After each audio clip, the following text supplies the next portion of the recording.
బోలా బ్రహ్మనాయుడు అనే వ్యక్తి habitual offender. లాక్కోవటం, బెదిరించి తీసుకోవటం అనేది ఆయనకు అలవాటు. దీంతో పాటు ఇంకో మరొక అలవాటు ఉంది. మనిషికి చాలా ఉద్రేకం, ఆవేశం వస్తుంది. ఆవేశం వచ్చినప్పుడు ఏం చేస్తాడో, ఎలా ప్రవర్తిస్తాడో తెలియదు. ఆయన చరిత్ర ఉన్నదంతా ఏమిటి అంటే బెదిరించి ఏదో ఒక విధంగా వాళ్ళని కార్నర్ చేయటం, వాళ్ళని కార్నర్ చేసి తీసుకోవడం అనేది ఇది హిస్టారికల్, ఆయనకి అలవాటు. దీని అన్నిటికంటే ఇంకో హైలైట్ ఏమిటంటే మోసపోవటం అనేది ఎప్పుడు అంటే నిజంగానే ఏదో డబ్బులు ఇచ్చి దాంతో ఆ భూమిని కొందాం అనుకుంటే అదేదో దానికి సంబంధించిన డాక్యుమెంట్స్ సరిగ్గా లేవు అనుకుంటే మోసపోయిన వారు అవుతారు.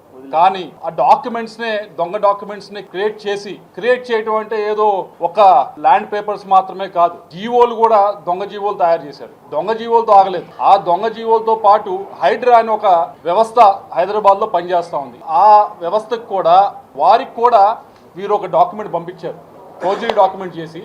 ఏమనంటే ఈ భూమి ఏదైతే ఉందో వీళ్ళు కబ్జా చేద్దాం అనుకుంది, ఏ భూమి అయితే ఉందో ఓ దానం వేసి ఆ కొండనంతా లాగుదామని ప్రయత్నించుకున్న భూమి ఏదైతే ఉందో ఆ భూమి వాటర్ బాడీకి సంబంధించింది కాదు, ఇది చాలా క్లీన్ భూమి, ఈ భూమిని మేము కొనుక్కోవచ్చు, ఈ భూమిని అమ్మవచ్చు అనే డాక్యుమెంట్, ఒక ఫోర్జరీ డాక్యుమెంట్ క్రియేట్ చేసి ఒక ప్రభుత్వ సంస్థ మరొక దానికి ఒక ఫోర్జరీ డాక్యుమెంట్ క్రియేట్ చేసి ఏ విధంగా అమాయకంగా మోసపోయినట్లు చెప్పండి మీరు. ఇది మోసపోవటమా? సరే, ఈ డాక్యుమెంట్స్ అన్ని చేయడానికి ఊరికి అవ్వదు కదా. దీనికి డబ్బులు అవసరం అయితే డబ్బులు ఎవరో ఒకరు ఇవ్వాలి. ఈ డబ్బులు ఎవరు ఇచ్చారు? ఈ ఫోర్జరీ జీవోలు క్రియేట్ చేయడానికి డబ్బులు ఎవరు ఇచ్చారు? క్లియర్గా తెలిసిపోతా ఉంది. ఈరోజు ఆ డ్రైవర్ని పట్టుకున్నాడు, దాని తర్వాత ఆ లాయర్ని పట్టుకుంటే వాళ్ళు చెప్తా ఉన్నారని చెప్పి డీసీపీ గారు చెప్తా ఉన్నారు మీడియాలో కూడా. మరి ఆ డాక్యుమెంట్స్ క్రియేట్ చేయడానికి డబ్బులు ఇచ్చిందే బోలా బ్రహ్మనాయుడు. ఆ హైడ్రాకి పంపించిన ఏదైతే ఉందో మెసేజ్ ఉందో, డాక్యుమెంట్ ఉందో, అది కూడా క్రియేట్ చేసింది వీళ్ళే క్రియేట్ చేశారు డబ్బులు ఇప్పించి. సో ఇవన్నీ కూడా క్లియర్గా కనిపిస్తూ ఉన్నాయి. ఏదైతే డబ్బులు అనేది కేవలం ల్యాండ్ కొనడానికి మాత్రమే కాదు, ఫోర్జరీ చేయడానికి, డాక్యుమెంట్స్ ఫోర్జరీ చేయడానికి కూడా డబ్బులు అవసరమైనవి. ఆ డబ్బులు సమకూర్చింది కూడా బోలా బ్రహ్మనాయుడు.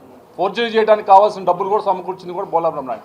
ఇదేదో 1-2 ఇన్సిడెంట్స్ కాదు, చాలా ఇన్సిడెంట్స్. ఇది అయిపోయింది, మీడియాలో వస్తూ ఉంది. నిన్నటి నుంచి వచ్చిన తర్వాత చాలామంది మాకు ఫోన్లు చేస్తూ ఉన్నారు, అయ్యా ఈయనకి ఇది కొత్త ఏం కాదు, ఈయనకి పరిపాటే, ప్రతి నెలకోసారి ఇలాంటి కార్యక్రమం చేస్తూ ఉంటాడు. ఎక్కడైతే చీప్గా దొరుకుతాయో, ఎక్కడైతే తక్కువకు వస్తాయో వాటిపైన పడి ఏదో ఒక విధంగా గద్దలా తన్నుపోవడానికి ప్రయత్నిస్తూ ఉన్నారు అని చెప్పి కొంతమంది ముందుకు వచ్చారు. ఆయన చరిత్ర ఉన్నదంతా ఏమిటి అంటే బెదిరించి ఏదో ఒక విధంగా వాళ్ళని కార్నర్ చేయటం, వాళ్ళని కార్నర్ చేసి ఏదో విధంగా తీసుకోవటం అనేది ఇది హిస్టారికల్. ఏదో కొత్తగా ఈ ఒక్కసారి ఏదో జరిగిపోయింది, ఏదో ఆయన మోసపోయాడని చెప్పి శ్రీనివాసరెడ్డి గారు చెప్పింది కాదు. ఆయనకి అలవాటు పరంగా చేసుకుంటూ వస్తారు. ఏదైతే మీరు అందరూ చూసుంటారు, ఈ జిల్లాలో పెద్ద ట్రాన్సాక్షన్ ఎప్పుడు జరిగింది అంటే 10 సంవత్సరాల క్రితము ఈ డైరీ ఒకటి అమ్మినప్పుడు 1800 కోట్లు ఒక ఫ్రెంచ్ కంపెనీ ఆ డైరీకి ఇవ్వడం జరిగింది.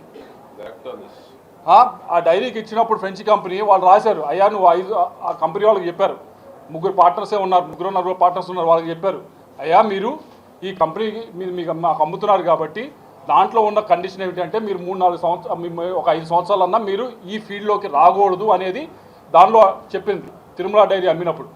మరి మిగతా పార్ట్నర్స్ అందరూ ఎవరు వెళ్ళలేదు కదా, ఎవరైనా వెళ్ళారా? అమ్మిన తర్వాత వాళ్ళందరూ బుద్ధిగా డబ్బులు తీసుకుని వేరే పనులు చేసుకున్నారు, ఎవరైనా డైరీ పెట్టారా? మరి ఈయనెందుకు పెట్టాడు? ఈయనెందుకు ఆ కండిషన్స్ వైలేట్ చేశాడు? మరి అది అమాయకత్వంతో చేసిందా? అది అమాయకత్వంలో చేసిందా? మీరు చెప్పినట్లు తెలియక మోసపోయిందా?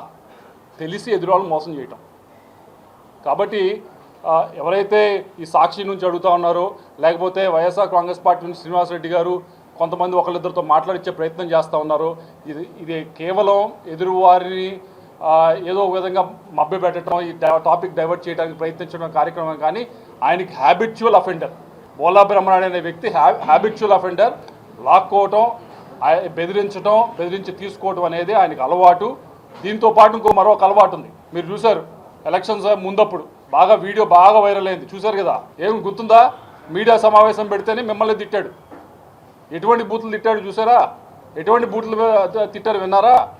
ఒక ప్రజాప్రతినిధిగా ఉండి అటువంటి బూతులు విరివిరిగా మాట్లాడటం, అది మీడియా ముందు మాట్లాడటం, పబ్లిక్లో మాట్లాడటం, వాళ్ళ క్యాడర్ని పిలిచి వాళ్ళ క్యాడర్ మీద మాట్లాడటం, మామూలు జనం మీద మాట్లాడటం, ఇవన్నీ కూడా ఆయనకి హ్యాబిచువల్గా ఉన్నదే.